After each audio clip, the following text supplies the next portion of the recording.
Hey there, I'm back and you're listening, and that's wonderful.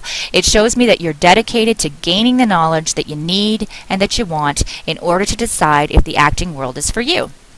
So let's get started with my next topic, discovering your unique talent. Now you may think that I simply mean a talent such as dancing, juggling, sports skills per se, that you can use in conjunction with your skills as an actor. Now, fact is, skills of these types and many others are a great way to get your foot in the door, particularly if you are exceptionally good at that said skill. However, what I want to explain to you in this segment is more about setting yourself apart from the masses of other actors and marketing yourself as unique, but more importantly, marketing yourself correctly and realistically.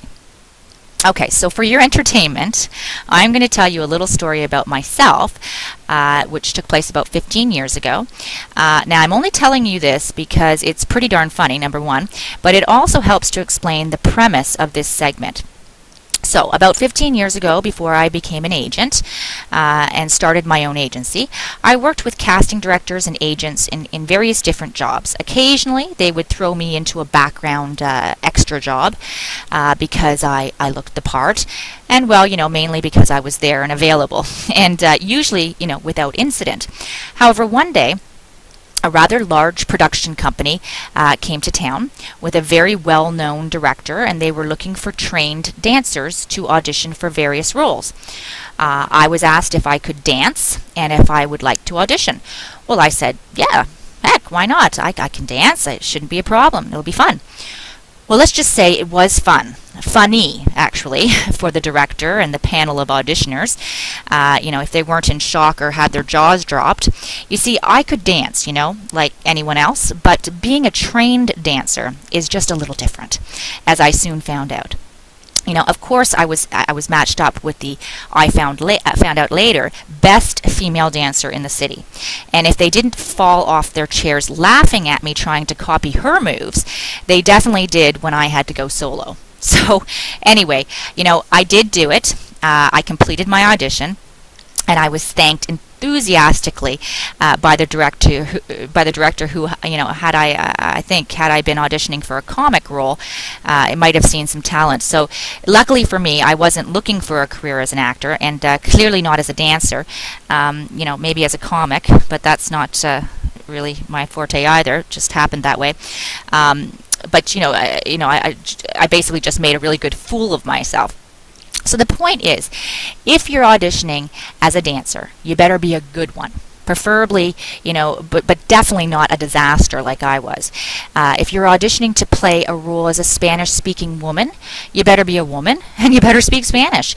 But all kidding aside, the real point I want you to understand and to use towards your success is knowing who you are, what you are, how people see you, what your strengths and your weaknesses are, and using what you've got to get ahead. So that means you really need to know how to market yourself realistically and effectively. And that takes a lot of honesty within yourself, particularly regarding the look that you have. I suppose it could be said that everyone wants to be beautiful, and in Hollywood, beauty does sell. However, beauty comes in different packages, and there is nothing more beautiful than an honest, truthful performance. So, remember, this is a visual business. You can't hide. In radio, maybe visually you could, but not in film, TV, and stage. So, yes, makeup can do wonders, but that is not, not likely going to happen in the beginning of your career as an actor.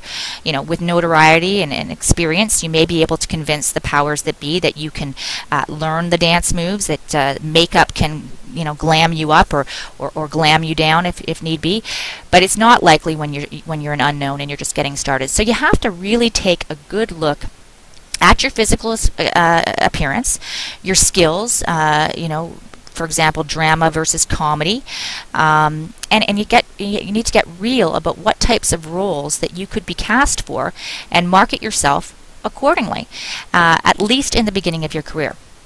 So that means that your headshot has to reflect that look, that character, whatever your uniqueness is. Now, you need to talk to other people in the industry. Get an accurate and an honest view of how people see you.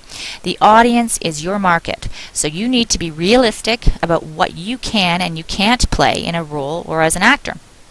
I have had, unfortunately, many aspiring actors over the years come and see me with a skewed view of reality, how to market themselves. You know, for example, what types of roles that they should be going for. And again, it's not strange to dream about being a celebrated actor, playing the gorgeous leading man or the gorgeous leading woman. But that is just one type of role. There are many others, and this business is competitive. You know, it's competitive enough without putting yourself in the wrong category and fighting for a role that is visually not suited for you. You know, so embrace your unique you. Celebrate your quirkiness. Love your extra pounds. Enjoy your high-pitched voice. You know, look after your beauty. Whatever it is, it's you, and you need to embrace it and make it work for you.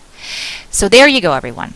As usual, in the mini course, I can only cover the very basics, so I encourage you to seek out more information on finding your unique talent. If you wish, you can consider taking my full course, which covers the details, and you can find it at the website, thetruthaboutacting.com. Now, don't forget, you will be receiving my next mini course segment by email soon. Now, this topic, you definitely don't want to miss. When you start out in this business, it is unfortunately very common to be taken advantage of financially.